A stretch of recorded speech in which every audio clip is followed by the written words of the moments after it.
Welcome back to my YouTube channel. ಎಲ್ಲರೂ ಹೇಗಿದ್ದೀರಾ? ನಾನು ತುಂಬ ಚೆನ್ನಾಗಿದ್ದೀನಿ.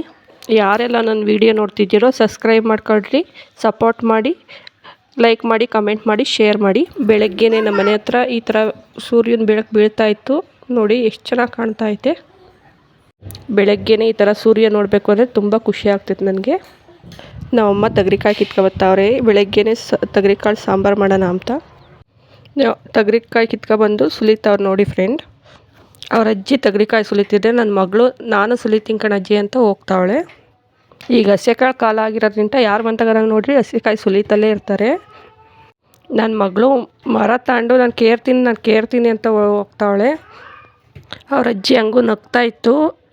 ಮಕ್ಕಳು ನಾವೇನು ಮಾಡ್ತೀವೋ ಅದನ್ನು ಒಬ್ಸರ್ವ್ ಮಾಡ್ತಿರ್ತವೆ ನೋಡಿ ಫ್ರೆಂಡ್, ಯಾವ ಥರ ಮಾಡ್ತಾವಳೆ. ಮಕ್ಕಳು ಮುಂದೆ ನಾವು ಒಳ್ಳೇದು ಮಾಡಿದ್ರು ಕಲಿತವೆ, ಕೆಟ್ಟದ್ದು ಮಾಡೋದು ಕಲಿತವೆ ಎಂಬುದಕ್ಕಿದೆ ಸಾಕ್ಷಿ. ಅಜ್ಜಿ ಮೊಮ್ಮಗಳು ಕಾಳು ಸುಲ್ಕೊಟ್ಬಿಟ್ರು. ನಮ್ಮ ಹಳ್ಳಿ ಕಡೆ ಹೆಂಗೆ ಅಂದರೆ ಬಿಸಿಲು ಬಂದಿದ್ದಿನ ಮೆಣಸಿನ್ಕಾಯಿ, ಹಸಿಂಡೆಕಾಯಿ, ರಾಗಿ ಎಲ್ಲ ಒಣಗಾಕ್ತಲೇ ಇರ್ತಾರೆ. ಇವತ್ತು ನಮ್ಮಮ್ಮನೂ ಒಣಗಾಕವ್ರು ನೋಡಿ ಫ್ರೆಂಡ್. ರಾಗಿ ಮಿಲ್ ಮಾಡ್ಸೋಕೆ ಕೊಟ್ಟು ಕಳ್ಸೋಕೆ ಒಣಗಾಕಿರೋದು ಚೆನ್ನಾಗಿ ಒಣಕೊಂಡ್ಮೇಲೆ ಮಿಲ್ಲಿಗೆ ಕೊಟ್ಟು ಕಳಿಸ್ತಾರೆ ಇವನು.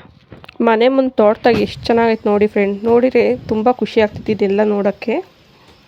ಅದಕ್ಕೆ ನಾನೊಂದು ವೀಡಿಯೋ ಮಾಡ್ಕೊಂಡ್ರೆ ತುಂಬ ಚೆನ್ನಾಗೈತಿ. ನಮ್ಮದು ಹೊಲ್ದ ಹತ್ರನೇ ಮನೆ ಇರೋದ್ರಿಂದ ಇವೆಲ್ಲ ನೋಡೋಕ್ಕೆ ಏನು ದೂರ ಹೋಗ್ಬೇಕು ಎಂಬುದೇನಿಲ್ಲ, ಇಲ್ಲೇ ಹತ್ತಿರದಾಗೆ ಸಿಗ್ತವೆ. ಈ ವಿಡಿಯೋ ನಿಮಗೆ ಸ್ವಲ್ಪನಾದರೂ ಇಷ್ಟ ಆಗಿದರೆ ಲೈಕ್ ಮಾಡಿ, ಕಮೆಂಟ್ ಮಾಡಿ, ಶೇರ್ ಮಾಡಿ, ಪ್ಲೀಸ್ ಸಬ್ಸ್ಕ್ರೈಬ್ ಮಾಡಿಕೊಡ್ರಿ. ಈ ವಿಡಿಯೋ ನೋಡಿದವ್ರಿಗೆಲ್ಲ thank you for watching. Bye.